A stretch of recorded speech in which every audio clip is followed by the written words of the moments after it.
Alors, alléluia. Merci Kembo na Yesu, bolingo na Nzambe ezala munene na esika nyoso mokili ezali toko likambo ya Yesu ekotambula partout esika mokili ezali. Dans les quatre coins du monde, Jésus alobi, le royaume de Dieu va, la nouvelle Jésus alobi, le royaume de Dieu va propager la bonne nouvelle jusqu'à toute l'extrémité de la terre. Et la fin du temps viendra. Nous sommes dans le royaume de Dieu. C'est le moment du royaume de Dieu. Le royaume de Dieu est parmi vous et avec vous. Le royaume de Dieu est venu pour couvrir le royaume de David. Jésus a dit, je suis venu sur Emmanuel de planter une autorité. Alors, autorité moko, yamwalande éco-régné. Autorité wana eye na église na ye, autorité wana aye na bolingo ya Nzambe, autorité wana eye ko restaurer oyo nyonso Nzambe alobaki avant la fin des temps. Autorité wana eye ko enlever peuple bien-aimé na ye pour Yesu alobi na ko bimela bino lokola muyibi boko yeba te. Mais na bolingo ya Nzambe azolobela batu na bana mike bakoko Nzambe alobi na Joël na 2:28 na tango ya suka na ko prophétiser na bakoko na bana na bino. Donc tokomi na tango na tango ya suka elobi na Abakuku na 2:14 alobi liloba ya Nzambe ekotonda mokili mobimba lokola ebale et couvrir toute la terre. Mais na mona ki symbole ngo mo kilo yo ya mabele etondi ebale lokolo seya partout. Mais nazo mona gloire ya Jésus-Christ émeraude eza ko flotter na kati ya mai ezo tambola mai mobimba. Cela veut dire l'eau de la bénédiction est apparue. Toko pambola Nzambe na kombo na Yesu Seigneur to pambolio par la puissance de la croix que vous avez manifesté ton autorité. Par la puissance de la croix que vous avez manifesté ta parole, aujourd'hui, par la puissance de la croix que vous êtes venu ici, Emmanuel, de planter l'autorité, de planter la nouvelle église, de planter la nouvelle restriction, afin que, Seigneur, ton peuple soit sauvé. Et Seigneur, je vous supplie, par la bienveillance de ton amour, Seigneur, touche le cœur. Seigneur, marche là où se trouve ton peuple, Seigneur. Touche toute leur personnalité, afin que nous tous nous réjouissons dans le bateau des royaumes. Nous réjouissons dans l'arbre de la vie, afin que nous soyons un en Jésus-Christ de Nazareth. Alléluia. Merci Seigneur. Tu pamboli yona nyonso. Oyo sali yaboli go Nzambe. Oyo yeko sukisa Satan Nzambe. Na kacha mokilo yo salaki. Au nom de Jésus, to pambolio na kombo monene, kombo eleki nyoso na likolo, pe na setolobi amen. Ok, lelo message ya lelo ezali révélation monene, toza toujours kokende ndenge Seigneur azo mema biso. Tozo kende na volonté na biso te. Tozo kende ndenge Seigneur azo mema biso. Bon, nakoloba soso eloko moko important avant na continuer. Nzambe salobi na eloko ça fait plus de 3 fois nenga lobaki pe na Bible alobi ba message o ngala zo pesa yo ba révélation oyo ko kende ko pesa yango na barasi mususu te kaka na bana ya Israël. Bon, soki Yesu alobi ko pesa yango na barasi mususu te azolo bana ngai. Donc na pesa yango na raso yo ngai nazali. Na pesa yango na barasi mususu te.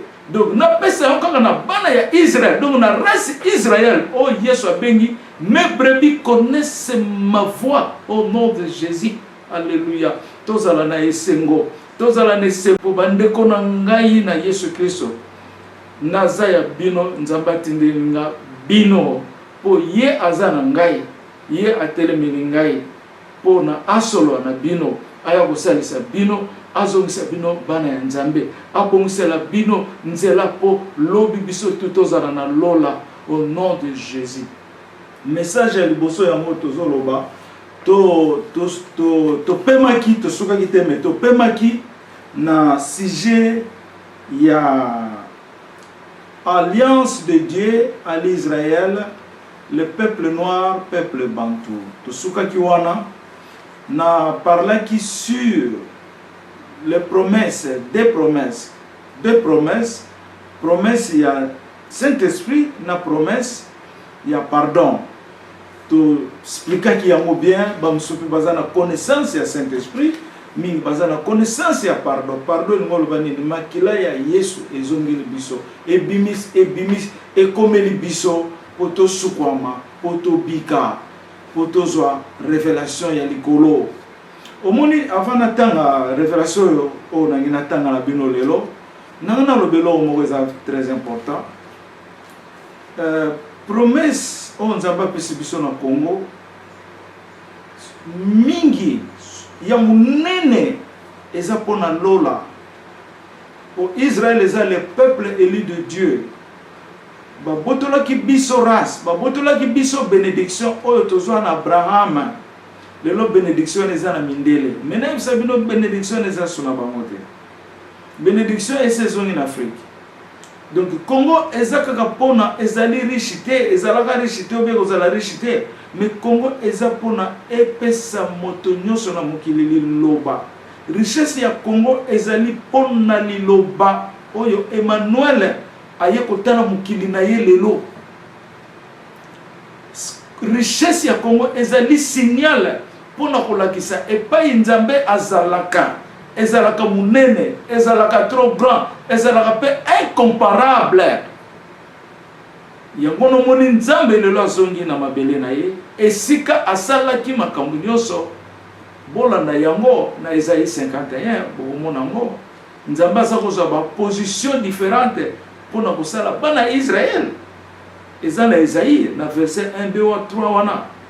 Bon, lelo tokobanda to continuer la série à Israël. C'est l'autre Israël. Amen. La révélation du 21-2017, le Seigneur adresse sa parole à son peuple. Si vous acceptez la promesse de Dieu avec un bon cœur, c'est comme vous venez d'être engagé par l'alliance de Dieu. Vous allez dire toi-même, j'accepte la promesse de Dieu et je suis déterminé de marcher par l'alliance de Dieu. Nzamba lobi, oyo andimi promesse aye kopesa biso, promesse ya Saint-Esprit, na ya pardon, oya yambi yango na motema malamu, ezali lokola asali engagement na alliance ya Nzambe. Alliance ya Nzambe ezali Jésus-Christ. Alliance ya Nzambe azali Yesu oyo azali lelo mokili mobimba na place ya Adam na Eve. Oyo ayeko botola Satan esika Nzambe asalaki. C'est ça qu'on appelle alliance. Alliance ezali marche, ezali masuwa, ezali convention, ezali contrat au nom de Jésus. Bandenge bele. Alors, sikoyo Nzamba lobi, oyo akoloba ye moko na kati ya motema na ye, ke nandimi promesse ya Nzamba yo pesi biso, pe na zwi yango na détermination na kati na nga mobimba, po na tambola na alliance na yo Nzambe, wana biki. To continuer, pendant que le Seigneur m'en parlait, je vis, le Seigneur m'a montré une image de son doigt qui est au milieu des 5 doigts de la main droite qu'on appelle le majeur. Le Seigneur te scelle une bague spirituelle dans les doigts appelé majeur pour montrer que vous êtes dans la bienveillance de son alliance et vous êtes choisi d'être dans les bateaux d'enlèvement pour la fin du temps. Alléluia. Na ko expliquer tangu nzamba zolo bananga likambo yo ya ko accepter promesse na ye. Promesse moto ye biango ezali bolingo ya Nzambe par la puissance de Saint-Esprit et par le pardon de Jésus. C'est ça la promesse. bon tokende po tozwa ta mingi te po makambo eza mwa mingi lelo. Alors sikoyo nzambe alobi ntango azoloba na nga likambo promese oyo aye kolakisa nga mosapi na ye atie loboko na ye boye ndenge nazolakisa bino oyo bazobenga le majeur ezali na donc tozalaka na 5 doigts mais oyo eza na katikati ya molai wana babe yango le majeur. Nzambe alobi oyo ndimi yango asele ye bague d'alliance spirituelle, bague d'alliance na mosapi oyo comme azali oyo Nzambe asele ye que azali ya ye na kati ya enlèvement spirituel pour enlèvement ça le spirituel ozomona. Alors na pambola ki Nzambe na ndenga lobi et vous êtes choisi d'être dans les bateaux d'enlèvement pour la fin du temps. Omoni sikoyo yamona na lobi awa mes frères et sœurs, ceux qui acceptent le serment de Dieu pour sa nouvelle alliance seront sauvés. Nous courons par le chrono de Dieu afin d'accomplir sa promesse avant la fin du temps. C'est comme à l'époque que Dieu a sauvé Lot et sa famille, mais la femme de Lot n'a pas accepté l'ordre de Dieu par laquelle elle était devenue statue. Et dans la Genèse 19, 26. Et puis ça sur la Luc 17 et 32. Donc Mutoyo a accepté promesse wana, a accepté bolingo ya Nzambe akota na bienveillance na ye. Na tangi ndenge mwasi ya Lot a accepté. Andimaki promesse wana te, a refusé qui ordre ya Nzambe. Ce n'était qu'un ordre que Nzambe, Dieu a envoyé ces deux anges pour sauver la famille de Lot. Et c'est là qui ordre. Nzambe sakota la chrono na ye. C'est comme aujourd'hui, Dieu voit aussi le chrono. Nzambe sakota la chrono na ye. Azota la temps, azota la mitema na biso ndenge zo kanisa na ndenge zo loba. Ayebi yango nyonso bokoki pe kosambela. Eza na ba verset na Bible. Toleki wana. Par une vision précédente, dans le même chapitre des promesses de Dieu, le Seigneur m'a mentionné. Le Seigneur adresse son message au monde. Le Seigneur dit, c'est lui qui se tient debout et il vous parle de la bonne nouvelle. Elle est la parole de Dieu. Et même si le monde refuse de celui que j'ai placé de ma souveraineté, mais Dieu est là. Et je leur répondrai comme j'ai répondu à l'époque de Moïse par la famille de David. Awa Nzambe a rappelé ngana motema na ngana loba likambo yo. Nzamba lobi mutu yo ngana te atelemi pona apesa sango malamu azali loba ya Nzambe. Ngana tindi ye po bondima ye boyamba ye. Oyo ako refuser ye. Mais Nzambe azana kati ya liloba na ye ndenge Yesu alobi na Bible, en elle était la vie,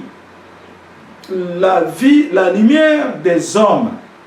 Nzambe alobi nazali na kati ya liloba wana muto yo bino bomoni azoloba na bino oyo ako refuser ye na ko répondre ndenge na répondaki na tango ya Moïse. To continuer.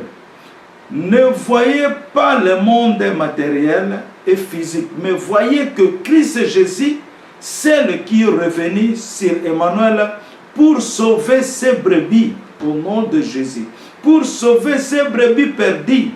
Le Seigneur Jésus-Christ est le nouveau monde à la place d'Adam. Cherchez d'abord le royaume de Dieu. Dans le royaume de Dieu par le roi Jésus, toutes choses est là.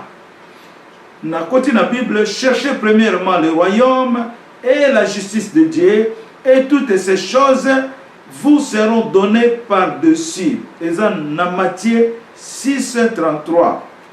En date du 14 mai, par ma vision, je vis qu'il y avait un multiple de dessins graphiques pour la nouvelle technologie, plus mieux que le Tour d'Eiffel en France. Et j'ai entendu le Seigneur a dit, les Congolais seront sanctifiés. Donc, na moni ba dessin graphique ndenge basala Tour Eiffel mais yango ezalaki mieux que Tour Eiffel. Après Nzamba alobi, les Congolais seront sanctifiés. Naleki o ezali promesse Nzamba zo pesa na biso na Congo. Tokozala différent envers ces pays au bino lelo bozo fanda, bozo tika bamboko na bino bozo kende, mais bokozonga kana mabele ya promesse o ezali Congo RDC, o ezali le royaume Congo, le royaume royal de Dieu, le royaume spécial de Dieu au nom de Jésus. Na date il y a le 15 mai 2017, j'ai entendu la voix de plusieurs personnes dire Tozela Kayango. Eloko moko ya briske ekoya bokondi ya Congo. Nous l'entendons. Un événement qui sera brisque, c'est la royauté de Congo. Tu peux répéter, on se souvient. O ezali vision nazui nazo yoka ndenge molimo santa zoloba. J'ai entendu la voix de plusieurs personnes bato belé bazoloba makasi balobi tozela kayango eloko moko ya briske ekoya bokondi ya Congo. Amen, amen, amen. Nous l'entendons. Tozela kayango, un événement qui sera brisque.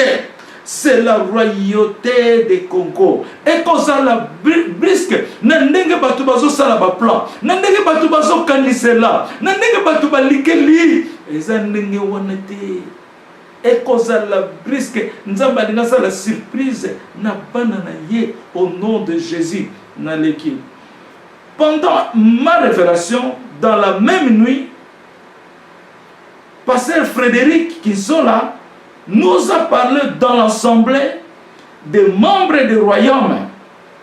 Pasteur Kinzola a dit, Bino nyonso bozali komona ete boyambi prophète Élie vraiment.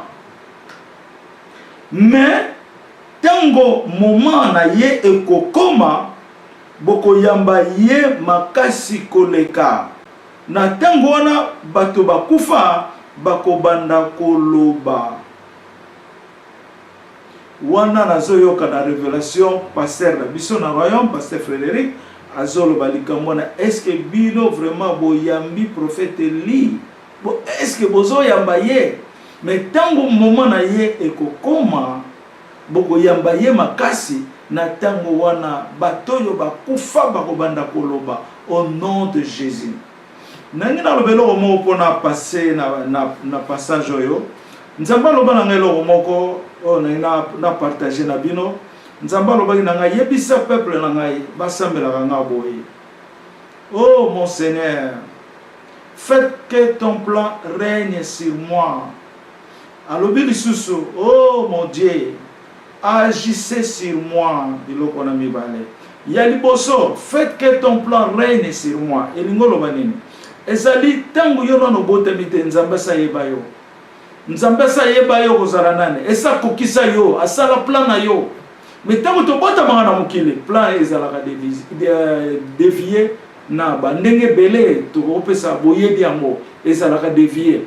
Alors siko nzamba lobi yebisa peuple nanga basenga kanga likambo na po ngai pe nzambe na kokisa plan na bango ndenge na sala ki pona bango. Donc, oh mon Seigneur, faites que ton plan règne sur moi. Kokisa plan na yo salaki ponanga e kokisa manangai. Eza la déviété. Na mona yango, mama nanga na papa nanga bandeko nanga to mona yango, ba voisin nangai. Et pas ina salaka to mona plan wana au nom de Jésus. Bosenga yango. Ayoko loba lisusu, oh mon Seigneur Dieu, faites que tu agisses sur moi. Donc agissez sur moi, et ça exemple on a passé, il y a pasteur Frédéric Kinzola. Au moment où pasteur Frédéric Kinzola na révélation mutazolo banabiso na kati ya royaume. Alobi que papa prophète obino bozomona. Boyambi vraiment. Mais tant au moment na yeko koka. Donc Nzambe azo parler à travers papa Frédéric. Donc le Saint-Esprit a l'attaqué papa Frédéric pour dire que papa Frédéric, Dieu agit sur papa Frédéric. Nzamba koko pesa yo mbongo pour salisa batu. Dieu agit sur toi. Nzamba akoko salisa peso makasi pour défendre bato ba bundisa bino yo sikoyo o défendre nenga atindaki Samson pour na défendre peuple Israël na makasi wana nzamba zalaki ko agir yango na lobi prier que j'agisse sur toi wana na pesi secret ya prière au nom de Jésus naleki nzambe alobi moto yo ayambi liloba na ngai nzambe ngai nakoyamba ye nzambe alobi oyo ayambi liloba na ye pour nazara clair oyo ayambi oyo azoloba na bino qui est la parole de Dieu ngai nzambe pe nakoyamba ye na continuer nzambe a déclaré alobi mwana oyo azali mwana na ngai azali Emmanuel azali na kati na ngai nzambe nzambe a déclaré yango je répète nzambe a déclaré alobi mwana oyo azali mwana na ngai azali Emmanuel azali na kati na ngai nzambe amen. Mercredi le 16 mai 2017 vers 20h30 nayoki nzamba lobi le trône du Seigneur Jésus-Christ nayoki alobi le trône du Seigneur Jésus-Christ ce qu'on a continué à la révélation par ma révélation je vis une croix pointée debout sur la terre et se positionner derrière le trône de Dieu. À côté du trône de Dieu, sur le sol, une rivière s'est déployée. Cette rivière se vit devant moi avant la gloire de Dieu et brillait abondamment. Sikoyo na monaki, comment on en français, mais na monaki, croix était l'ami, ya moulaï, mais croix na après na yoko mona trône ya nzambe ezalaki wana mais croix ezalaki na sima lokola na sima na ngabo. Siko tango naza ko observer yango nazomona ngo boye penza ezate ke vision ezalaki vision te révélation te non eza révélation mais ezalaki vision comme nazomona mais nazomona ngo boye lokola ndenge nazotala bino boye donc nazomona ngo boye ke croix eza wana na moni trône ya nzambe ya Jésus et puis na moni rivière na côté ya trône wana ezo couler mais ezalaki pembe lokola cristal ezo ngala makasi sikoyo yango na totuni question tokotaki on attend po ezali na Apocalypse 22 Apocalypse elobi nzete na ba feuillage nango et puis trône ya Seigneur ezalaki wana soit le trône du Père et du Fils et puis ba rivière ezalaki wana eza ko couler mais nzamba lobi ke ba makasa ya nzete wana ezali pona guérison mais ngana révélation na moni au lieu de l'arbre na moni croix ne etelami na sima ya trône ya Jésus. Alors donc cette croix ezali nini pona biso lelo rivière wana eza koleka wana ezali nini croix ezali sacrifice ya Jésus par la puissance du Saint-Esprit parce que c'est le Saint-Esprit qui a manifesté cette puissance. Et puis la rivière de Jésus ezali rivière oyo ko purifier biso bon pona lo baliso bien azonga sima arbre wana ezolakisa croix ezali arbre d'autorité oyo Yesu aye ko pointer na mabele sur Emmanuel et il y a une forme ya arbre mais arbre wana ezali croix arbre wana ezali croix bon rivière ezali pona sanctification purification et pardon par le sang de Jésus. Oh, nzamba pesi biso parce que dans mon amour boy. Bon, on a expliqué révélation. Cette révélation nous montre l'ère de Jésus-Christ est présente maintenant par laquelle le chapitre des révélations 22 est accompli au nom de Jésus.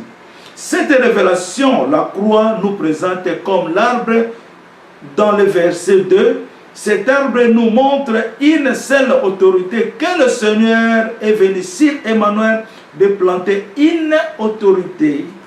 Et la rivière nous symbolise la purification par le pardon que Dieu nous donne par son Fils, le Seigneur Jésus-Christ. C'est pour cela que le Seigneur Dieu nous a donné La promesse de l'Esprit Saint et la promesse de pardon pour être sauvé par son alliance. Au nom de Jésus, Toleki, tu continues. Le 19 mai 2017, vers 4 h du matin, awa, Molimo Santo alobi na ngai elinzeza. Ozali na kati ya bolingo ya Nzambe. Bon, nalingi na rappeler likambo batu ba kaka pona nini kaka aloba kaka ndenge Nzambe alobaka na ye eza komikubisa manini te. Soki tolandi ndenge Nzambe azoloba na David, ndenge azoloba na ba prophète mususu. Dieu est amour d'abord. Lelo yo soko zana mbali na yo, mwasi na yo. Est-ce que olobane kaka ta mobala ki bosala ki mariage? Olobi na yeke ngana ndako chérie, soki kaka wana. Quand tu es l'amour de ta femme, soit de ton mari, tu commenceras toujours à parler de bonnes choses à ta femme, à ton mari. Eza na suka te. Est-ce que amour eza na suka? Parce que amour wana ezo pesa yo kaka posa nana kisayo ke na lingaka yo. À tous les moments, na l'air aux malades, na l'air aux bientôt, aux tambulatés, aux andélinines, mais je continue toujours à t'aimer. Non, c'est l'amour de Dieu à son fils Elinzeza. Et ça bolingo. Et puis, et ça kaka na ngaïté, mais bolingo wana eza na Congo. Parce que Nzamba tindinga pona Congo. Toye baka yango. Nzamba tindinga pona hotela kaka mukile na zongite. Mais Nzamba tindinga pona Congo. Yamona lobi yebisa bango. Soki yo mimoni saka na bango, olobaka na bango po oza na promesse. Soki ozalaki na promesse do bako yoka yote, j'étais loin dans les musulmans. Ozomona. Alors, to continuer à lobi. Elle est la pierre qui est située au centre dans le cœur de Dieu. Et l'Inzeza est la pierre qui est située au centre dans le cœur de Dieu. Alobi, molimo santo alobi, Nzambe ati yo na kati ya motema na ye. Oyo Jésus Christ alobaki na biso. Yesu aza o biso tokolinga mingi. Tala ndenga tie yo na kati ya motema ya Nzambe. Je remercie le Seigneur en disant: Papa Majesté, ton nom est ma lumière, ton cœur est toute ma vie, par lequel je me réjouis avec toutes les qualités de la vie à cause de ton amour. Amen. L'Esprit Saint a dit, la lumière de joie israélienne, l'Esprit Saint parle, bolingo na ye ekotelio tanga yango na Genèse 35. Je répète ici, Nzamba lobi, la lumière de joie israélienne, lumière ya joie israélienne. Nzamba utilisé français wana. Joie israélienne eza nini? Ko sepela joie eza nini? Esingo. Ere, hein? Bonheur, joie eza loko kaka mbongo boyete. Esengo na kata famille na yo bozana esengo. Bozo sepela, bolamuki bo sambeli, boke bolie o bake misala, avant bolala bo sambeli, na kati l'église bozo yemba, tozo bina na bandaku, c'est la joie. Muto azana malade azana na joie te, azana na joie na kati mutema na yepo azomona nzoto na ete, mais azomona joie po azana Christ, ata azana position nini. Mais joie na yeza na kati na ye po ayebi Christ azana Christ po azana lola kombo na ye et komama na likolo au nom de Jésus. Si kon Nzamba lobi l'Esprit Saint parle, bolingo na ye ekoteli yo. Tanga yango na Genèse 35. Alobi bolingo ya Nzambe ekoteli yo. Tanga bolingo wana na Genèse 35. Mbala moko na zu Bible na ngai. Directement, j'ai ouvert ma Bible pour lire le chapitre de Genèse 35. Mais tout autant que premier 4 versets, le reste c'est beau temps pour comprendre. Bolingo ya Nzambe. Oye koti na oye ngana zana kacha bolingo na ye. Apesinga ngo na Genèse 35. Donc beaucoup de réponse. Au nom de Jésus. Dieu dit à Jacob, lève-toi, monte à Bethel et demeure-y là, tu dresseras un autel au Dieu qui t'apparut lorsque tu fouillais Esaü ton frère. Esaü ton frère. Dans verset 2, Jacob dit à sa maison et à tous ceux qui étaient avec lui, ôtez le Dieu étranger qui sont au milieu de vous, purifiez-vous et changez de vêtements. Nous nous lèverons et nous monterons à Bethel. Là, je dresserai un autel au Dieu qui m'a exaucé dans le jour de ma détresse et qui a été avec moi pendant le voyage que j'ai fait. Naïb Sabino, elingolo banini toko pesa raison nango. Bino pe bon méditer. En vérité, Nzambe salobela nango déjà. Tel oyo bazo benga alpha omega. Alobi komana libanga oyo alpha omega. Ngana lobi nako komango ndengi nini. Libanga eza munene lokola ngomba nako koma yango ndengi nini. Seigneur alakisinga schéma ya alpha omega. Bo wana nde nazopesa bino ndenge pe Nzambe alobaki na nga koma alpha omega na libanga oyo. Elinzeza va établir une pierre qu'on appelle alpha omega. Ndenge Jacob asalaki, c'est la même mission qui continue au nom de Jésus. Si qu'on a verset 2 à 3, ndenge Jacob alobi botika banzembe na bino étranger. Bolanda ngai toza l'ensemble na nzambo yanga oya bengi nga pona selela yotel. Yango nga na pesi bino message na peuple congolais, peuple RDC, peuple royaume Congo, peuple de royaume royal de Dieu. Naso pesi bino message yango yo. Botika oyo nyonso eza idolâtrie. Oyo nyonso eza ba science occulte. Oyo nyonso tout ezali eza kotenimisa yo na to bato na nzela. Que soko koti et que kokwesa yo et que kopesa mo malade ba église mususu bo faites attention parce que nous avons déjà ça l'on église na ya sika donc biso tous ensemble et sika moko poto cultiver hôtel o nzambe alobi to sala ya alpha omega et sika na ba kobenga kango siyo et nzambe alobi nanga et sika wana ba chrétien nyonso ya mokili mobimba bakoya ko sanganaka pour reconnaître Jésus Aza alpha omega, il est le commencement et la fin. Avant de continuer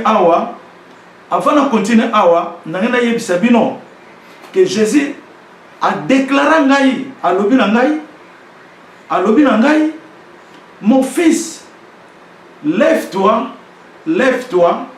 la vérité est à côté de toi. Pona nini alobaki yango? Alobaki yango pona nini? Nasaki na musala, nazala kotanga ba documentation ndenge royaume Congo ebandi parce que na monaki nzambe c'est qui 2 ans. Na monaki nzambe azo parler nga sur le royaume Congo. Siko na bando sala ba recherche na ngai mingi na royaume Congo. Mais tant nazo sala ba royaume ba recherche na nga na komaki esi nazolo ba vérité nazolo ba solo na komaki siko na site ya mwana seme bon na yoka ika siko tango na tele site na ye na moni pe azana image ya royaume na ndenge na ye na moni pe azo nazo mona zo ko expliquer bien na ndenge nga na moni ndenge azo koma mona ki yango bien mais Nzambe a intervenir à lobi nga mon fils lève-toi la vérité est à ton côté à côté de toi. Mbala moko na kangi ba documentation na zako sala na internet na tiki banda jour wana na linga ko se documenter na likambo Nzambe alobeli ngai te.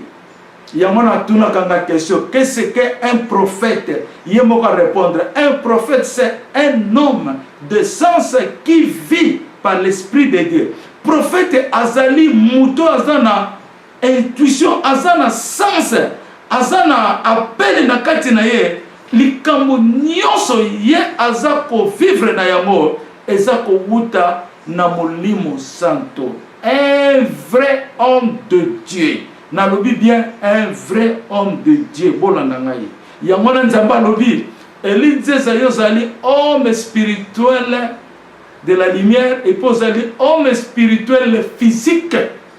Donc naza lumière naza physique alobi nanga soki mutu aye pembeni na yo ako sentir yo oza esprit. Après tant ako kende kedaki ko critiquer bon azomona o nga nazolinga te ya sepela na mote parce que je veux vivre dans la vérité. Ta na ebisabino na robaki peloko ngo na vidéo na auto sala dernièrement mutu akoki ko yeba liloba ya Nzambe mais eza na valeur soko zo pratiquer yango. Mais mutu oyo ayebi liloba kaka muke ya Nzambe ou bien ayebi kaka kombo ya Jésus asa biki na ye parce que aza ko pratiquer Jésus azo senga Jésus lakisanga ndengo zali Jésus na lingaka yo na lingi ozala na ngana mutema na ngai ayebi Bible te ayebi kaka yoka ndenge balobaka nuwana abiki koleka muto ayebi ba verset belé mazo pratika mote nazo yebisa bino on a ça pour impressionner batu on a ça la miracle ba miracle yozo sala est-ce qu'on vérifie ngo ce que utawa au nom de Jésus on vérifie yango non pour Satan abima na mkilo lokola Nzambe père Nzamba pesa yetan mais Jésus aye pona akata mutu na ye tcha na prison au nom de Jésus. To continuer. Alors tant on atangi Genèse wana nyonso na pesi bino ndenge verset 1 2 3 pour tonga to comme même na 4 mais pona temps nde yango no monike Nzambe abandi ko parler sur l'Israël le fondement ya Israël par Jacob. Au nom de Jésus. Siko toyoka ndenge Nzambe aza koloba sikoyo. Toyoka ndenge Nzambe azoloba après avoir kotangisa ngai Genèse 35 mobimba. Nzambe alobi ngai na pamboli Nzambe na pamboli yo Nzambe na yambi bolingo na yo libela na mobimba na ngai pe na famille ya Israël. On continue. Le Seigneur dit à Eli Nzeza, après nayoki Nzambe alobi na nga na anglais. Alobi na nga na anglais pe alobi na ngai na français. Alobi the Lord spoke to Elijah Nzeza, said you become the name of the nation. Alobi en anglais. Après alobi sur en français. Tu deviens le nom de la nation. C'est comme on a mis une question. Pour nini Seigneur en anglais? Alors j'ai eu la réponse directement. Parce que la nation israélienne vit partout dans le monde. Mais le Seigneur Jésus-Christ est venu pour récupérer cette nation.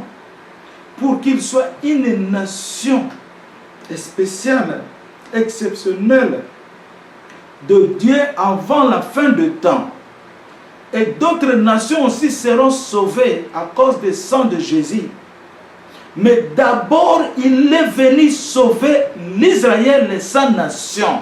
C'est pour cela que Dieu a parlé ça en anglais, afin que toute personne y entende, comprend que Eli Nzeza porte le nom de la nation israélienne au nom de Jésus.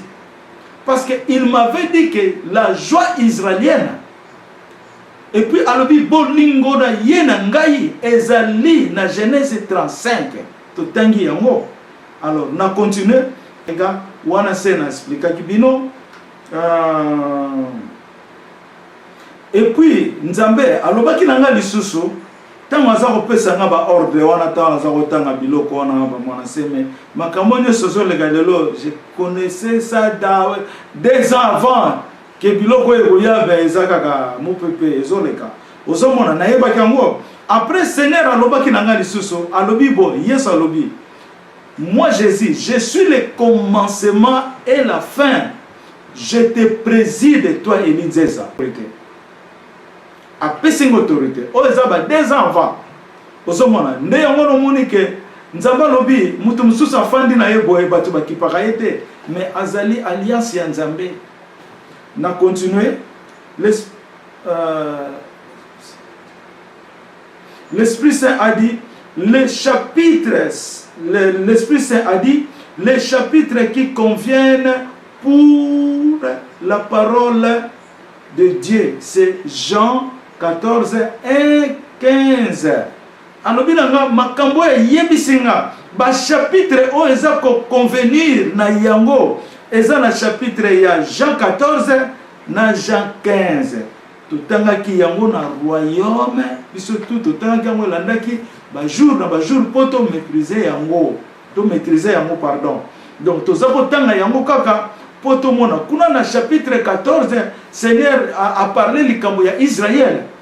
Na chapitre 15 a parlé ndenge Jésus azali veine azali nzete biso toza ba branche na ye toza ba sarment Jésus lobi to kangami na ye nous sommes des sarments sans Jésus sarment na ako créer ako produire ba fruité ozomona. Donc Jésus a pesi biso sikoyo ba instruction ndenge tokokozala na ye foto kangama na ye botanga yango malamu na Jean 14 na Jean 15. Donc na Jean 14 c'est le fondement de l'Israël, mais surtout que na Jean 15 ezali sikoyo le bonheur, l'opportunité. Jésus-Christ c'est Dieu. Jésus-Christ qui est notre vie. Donc en elle était la vie, la lumière des hommes. Jésus-Christ est notre lumière, est notre vie. Nous vivons à cause de lui. Tozali pona ye. Soki muta lobi kenga aza ye moko pona ye moko. Yesu aza pona yete na ebisibino. Tuna question pema oyo zanango eza nani? Soki nzamba longolo pema wana esili okeyi. Mais soko o tembe okomona yango ndenge na zo biso que Jésus-Christ est la vie qui est en toi. Cette grâce en Jésus-Christ de Nazareth. Noé a pesi batu fi na mokila, pesi famille na ye. Bon Yesu a pesi biso fite. Na pasi ya monaki.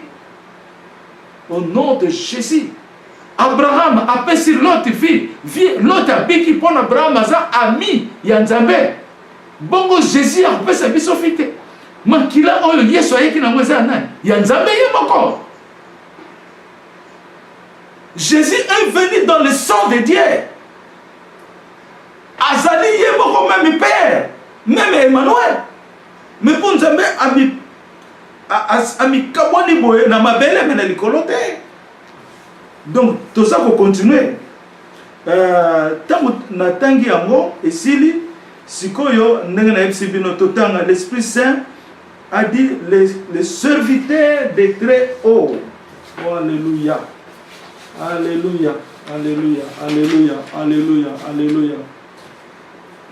Alors, sikoyo tokomi na chapitre oyo, le Saint-Esprit alobi na ngai, alobi ngona minoko mine, alobi the Holy Spirit has come to see his world. Alobi na français, le Saint-Esprit est venu voir son monde. Alobi la lingala, na français d'abord. Alobi so na français alobi deux fois. Alobi Emmanuel. Alobi na Saint-Esprit. Na troisième ayokoloba Emmanuel. Emmanuel est venu voir son monde qu'il a fait. Emmanuel ayekotela mukili na ye oyo asalaki. Au nom de Jésus. Toloba amen. Alobi lisusu na lingala. Na siko alobi na lingala. Emmanuel aye kotala mokili na ye oyo asalaki. C'est terrible, hein? C'est terrible. C'est terrible. Eza makambo sakanate. Oyo azomona ngoza liseki. Azomona ngoza eloko pamba. Nzamba zalaka pamba te, nzamba za koka. Soki yo zomona oyo ezelo kopamba, yonde ezelo kopamba, mais lilobe ezelo kopamba te. Je vous dis la vérité. Soki yo zomona ke ezana moko sakana, yonde zo sakana, mais lilobe sakana te. Lilobe sakana te parce que le Saint-Esprit soit Emmanuel, et le souffle par la parole de Dieu. Tant nzamba zo loba. Souffle wane zo bimana, c'est Emmanuel. Azana kati ya vie ya Nzambe. Faut bien connaître ça. En quelque part, on peut parler comme haut-parleur qui est détaché. Mais il y a Azana kati ya Nzambe. Ce qui Nzamba lobite ya lobate. Donc Nzambe asali eloko nyonso na mukilo. Par Emmanuel, le Saint-Esprit. Au nom de Jésus. Awa Nzamba lobi. Si vous étiez toi-même, vous devrez être comme des anges. Ceux qui bozala ki bino moko. Boza associé na banzambe wana te. Boza associé na idolâtrie te. Boza associé na matériel te. Pour le matériel comme idolâtrie moderne. Na ibsabino lelo. Et loko yozo linga mingi koleka Nzambe. Et comme idolâtrie moderne. Ah, nga suki ya mote na kola tate. Ndenge no uniforme. Et comme idolâtrie. Ça là yango bien sûr, mais yeba que Jésus-Christ est au-dessus de toi. Au nom de Jésus. Il faut to linga Yesu mingi koleka makambo nyonso na mukile. Ozomona. Bon, to continuer. Yango na Nzamba lobi. Soki ozala ki yo moko. Bolinga ki bozala lokola ba angelo. Abandi bien ceux qui ont allé qui yomoko na singulier et vous devrez être comme les. Donc on a tient la prière et nous le bani. Et nous le bani. Parce que révélation est bandaka individuelle. Et cette révélation à toi, le plan de Dieu à toi va reproduire sa mission pour aider la nation, pour aider ta famille, pour aider tes voisins, aider les hommes de Dieu. Il y a un économie universel. Mais quand ça vient, nous avons pour vous dire la vérité. Nous avons une présentation. Mais tant que nous avons sous échelonnement. Alors, si vous êtes un individuel, vous avez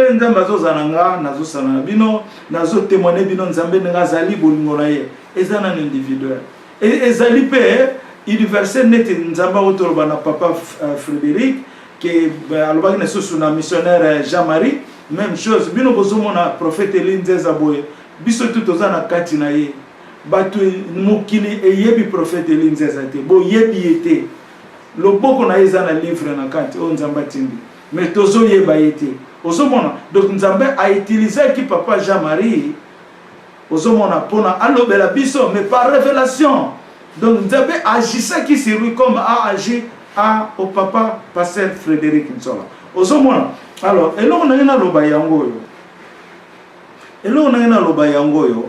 Nzambe a mentionné eloko yo tolingaki ko koma lokola ba angelo. Na loba ki vidéo moko je ne sais pas ce que na koma ki yango ou bien na loba ki na munoko.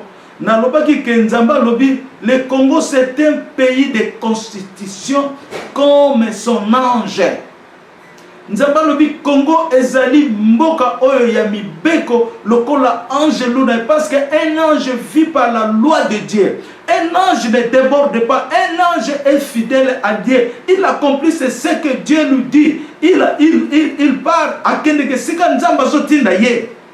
C'est ça que Congo siko Nzamba zo monango na forme ya ange loup. Pourquoi la forme ya ange loup? Parce que ange loup azali volant. Angelo za lokola ndeka kende na mupepe. Donc biso toko kende toko tambola na mupepe. Lokola ba angelo ba kuta ba likolo ba kiti na se au nom de Jésus-Christ de Nazareth. Alléluia na pomboli Nzambe. Na liloba ya munene oya sa ko komisa Congo lokola angelo au nom de Jésus. Au nom de Jésus to yamba yango. Au nom de Jésus to bika. Au nom puissant de Jésus-Christ de Nazareth. Alléluia. Merci Seigneur, merci Seigneur. Et puis Nzamba lobi ezali qualité ya missionnaire mais bato bazali ko comprendre yango te au nom de Jésus. L'ange c'est la qualité des missionnaires. Un ange c'est la qualité ya kozala missionnaire mais bato bazali ko comprendre yango te. Bato bazali ko kotaka na ba pensée na bango. Un homme de Dieu ne peut pas vivre à son propre pensée. Il doit vivre par la pensée du Christ au nom de Jésus.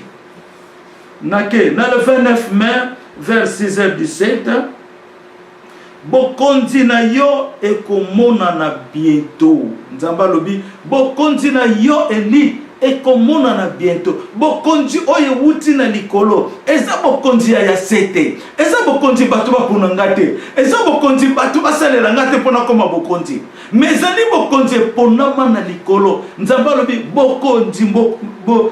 bokonzi wana bientôt eko faire vivre sur la chair au nom de Jésus. Sikoyo ngai na répondre Nzambe na lobi elongi na ngai ekokoma na ambassade parce que so okomi bokonzi elongi nini komona eza elongi na yo ambassade to bazokende elongi eza kona. Ça c'est la révélation eza utana mutema na ngate soko yo tiango tembe o tembe na oya zalaka na ngai oya asololaka na nga Jésus-Christ de Nazareth. Ozomona. Alléluia, alléluia, alléluia, alléluia, alléluia. Na continuer. Le Seigneur ezalaki mercredi le 31 mai 2017 vers 14h42 p.m. Le Seigneur a dit pour la révélation de l'Israël. Seigneur alobi totambusa message oyo na esika ya ba Israélien kaka. C'est ça que je vous ai parlé en avant. Totambusa message oyo na esika peuple congolais azali. Yangono moni ke moito solo ata na bandele barasi mususu ezate. Na ebisi me ba passer na biso. Soki l'église na yo, oyebi ke étranger baza mingi. Soki baza ba américain noir, baza ba bantu na biso, baza ba noir, ba israélien. Soki baza hors israélien, ko pesa message ote. Pesa ba on d'une autre façon, yo ko zo sagesse nzambe. Mais bazo angote po ezala ba secret, ezala message oye po peuple na ya telama. Ezala message zo ya na ba fongola na kati na yango. Mundena ko yoka yango pe biki. Tala, leur batu ba kimaka bazo luke sika ba kende ko se sauver, hein? Et sika priorité zali. Bato nyoso bazo kende ko na o ba woni li kokota ezala nas nyos si ba biki pe. Ba bikaka. Mais si on a ligi biso ba kolo race israélienne to bika liboso ya ngona nzamba lo bikolo ba yago na ba race mususu te ata bino moko bo panza ngona ba race mususu te loba na koko na yo afa koko na mutani nga kufa lobela ye akokende na lola nazo yebisa bino Congo ezali nanu vide nanu esalite. Ata bozomona ba étranger bazokende kuna nanu Congo esali musala te. Au nom de Jésus. Nasengi na Nzambe a enseigné biso ndenge moto akobika. Nafandaki na chambre nanga nazomona eloko ya osala te na ebisi Seigneur enseigner nga ndenge moto akobika parce que musala nanga na ye po bato babika. Ça c'est mon travail. Mon service, le plan que vous m'avez donné. Nayoki Nzambe alobi na ngana no deux plans. To loba deux plans. Alobi Nzambe asali 4 catégories ya vie. Na 4 catégories ya vie Nzambe alobi ya vie ya liboso alobi Nzambe asali biso na Emmanuel donc le Saint-Esprit. Nzambe asali eloko nyonso na mukilo par Emmanuel to yebia mobia. Ya nde on alobi Nzambe asali biso sur Emmanuel, par Emmanuel disons. Yami Balé alobi l'attente de notre renouvellement. On est allé deuxième catégorie ya mutarobika. Mais troisième na quatrième nationalité, tout ça pour méditer yango. Ozomona. Donc l'attente de notre renouvellement. Tango basali biso na Emmanuel par Nzambe asali biso par Emmanuel. To komi batute, siko il faut to kota na renouvellement. Na renouvellement. Boza koyeba apôtre Paul alobi l'esprit de renouvellement. Alobi en mingi za na Bible. OK. To continuer.